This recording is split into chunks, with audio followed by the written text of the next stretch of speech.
On a Wednesday afternoon in February of 1984, Tina Turner rehearsed the same 8 bars of a single song for 6 hours. Not the song, 8 bars of it. The same 8 bars. 67 times by the count of the pianist who was there. He stopped counting after 67 because he ran out of paper in the margin where he had been keeping the tally. What he understood by the end of those 6 hours, about the song, about the person in front of him, and about the distance between good and right, he has been trying to describe accurately ever since. His name was Raymond.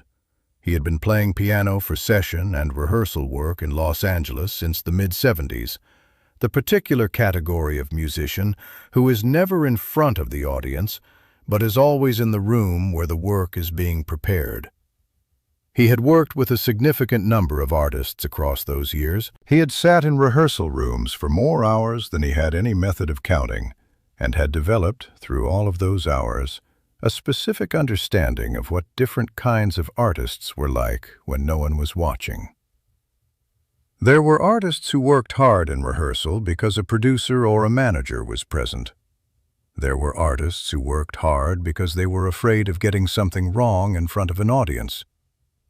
There were artists who worked hard because that was the only way they knew how to work, which was a different category entirely from the previous two.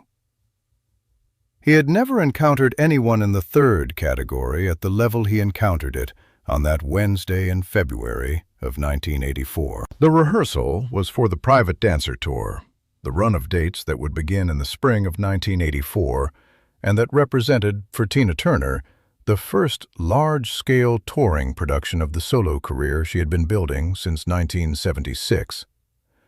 Private Dancer had not yet been released. It was in the final stages of production. The tour was being prepared in the space between the completion of the album and its arrival in the world, in the way that tours are prepared, in rented rehearsal spaces with a hired band and a list of material and the specific work of turning songs from recordings into performances. Raymond had been hired as the rehearsal pianist, not a member of the touring band, but the person at the keys during the preparation phase, working through material with the artist until the arrangements were fixed and the touring musicians could take them over. He was, in other words, the person present in the room for the actual work, not the show, the preparation for the show. He arrived at the rehearsal space that Wednesday at 11 in the morning. Tina Turner arrived at 11:07. She was in the rehearsal clothes she wore to every session he had worked with her. Comfortable, practical, nothing that signaled she was preparing for an audience, because she was not preparing for an audience. She was preparing for the work. They worked through the set list in the morning session without incident. The material was solid. The arrangements were largely fixed. Raymond's job in the morning was to follow, to hold the structure while she worked out the performance details, to be the musical infrastructure she could rely on while her attention was on something else. After lunch, they returned to a song that had been giving her something she could not yet name. She had mentioned it twice in the morning session, not stopping, just noting it, a small flag dropped against a section of the song that she was going to come back to. She came back to it in the afternoon. Raymond played the intro. She sang the first verse, the pre-chorus, and then they reached the 8 bars. She stopped.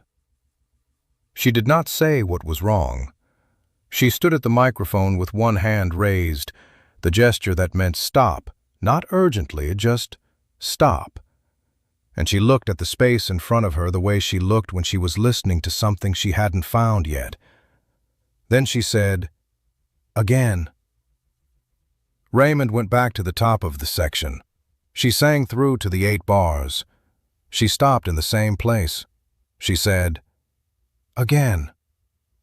By the 20th repetition, Raymond had understood that what was happening was not a technical problem. The notes were correct, The phrasing was correct. The timing, by any measurable standard, was correct. What was not yet correct was something that did not belong to any of those categories. Something underneath the technical execution.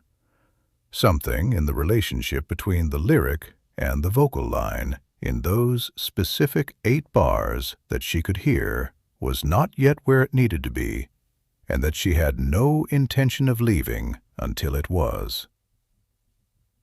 He kept track on the margin of his sheet music. He was not sure why he started counting. Some instinct in him recognized that he was witnessing something worth accounting for. The ticks accumulated. She did not express frustration. She did not explain what she was looking for.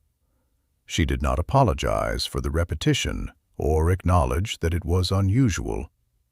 She simply stopped at the same place each time, said again, and began again. The quality of her attention did not diminish across the afternoon. If anything, it increased.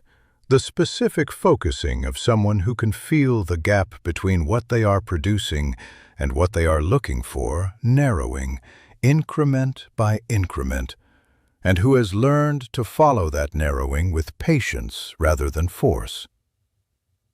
Raymond drank 2 cups of coffee during the session. He stretched his hands twice. He thought about his own relationship to repetition, to the hours he had spent at a piano as a young man working a passage over and over until the mechanics of it dissolved and what remained was only the music. He thought about the fact that he had largely stopped doing that somewhere in his 30s, in the way that working musicians sometimes stop, not from laziness, but from a kind of professional efficiency that mistakes fluency for the thing fluency is supposed to serve. Watching her, he thought, I got comfortable. She never did. At 67 repetitions, he ran out of margin space. He set the pencil down and simply played. Some time after that, he did not know what number they were on. Something shifted. He heard it before he could have identified what changed. A difference in the relationship between her voice and the phrase. A quality in the way the vocal landed on the lyric that had not been there before. Not louder, not technically different. More true. More inside the thing than describing it. The specific quality that separates the performed version of a feeling from the actual version of it, in music as in everything else. She stopped after the 8 bars, not because something was wrong, because something was right. She stood at the microphone and listened to the echo of what she had just produced in the room for a moment. Then she looked at Raymond. She said, "There it is." He said, "Yes." They ran the full song once from the beginning. Then she said she was done for the day. She thanked him. She left. Raymond sat at the piano for a few minutes after she had gone. He looked at the margin of the sheet music, the column of tally marks that ran out before the work was finished. He thought about the particular quality of what he had witnessed, not talent. Talent had been apparent in the first minute of the first session. What he had witnessed in the previous 6 hours was something different from talent, something that talent made possible, but could not by itself produce. He had watched a person refuse to accept the good version of something when the right version was still available. Refuse it not dramatically, not with visible struggle, but with the quiet and complete conviction of someone for whom the gap between good and right is not a matter of perfectionism, but a matter of honesty. Who cannot deliver the good version without knowing the right version exists, because delivering the good version, knowing the right version exists, is a form of lying about what the work deserves. She had not lied to those 8 bars. She had stayed with them until they told the truth. Private Dancer was released in June of 1984. It sold more than 20 million copies. It produced 4 Grammy Awards. It launched the career that would follow it, the stadiums, the world records, the decades of work that kept finding new scales and new rooms and new moments that no one had predicted. Raymond did not work the tour. His job ended when the rehearsal phase ended and the touring musicians took over. He moved to the next session, and the one after that, and the decades of work that constitute a career in the rooms behind the performance. He kept the sheet music, not as a memento. He kept it because what it contained, the column of tally marks that ran out before the work was finished, was the most accurate record he had ever made of what he had witnessed in a rehearsal room. The number wasn't the story. The fact that he ran out of space was the story. The fact that she kept going after he stopped counting was the story. The right version was still available. She knew it, so she stayed. If this story moved something in you, share it with someone today. Subscribe to this channel. Leave a comment. Have you ever stayed with something past the point when good would have been enough, because you could still feel that right was possible? We tell these stories because they deserve to be told. We'll see you in the next one.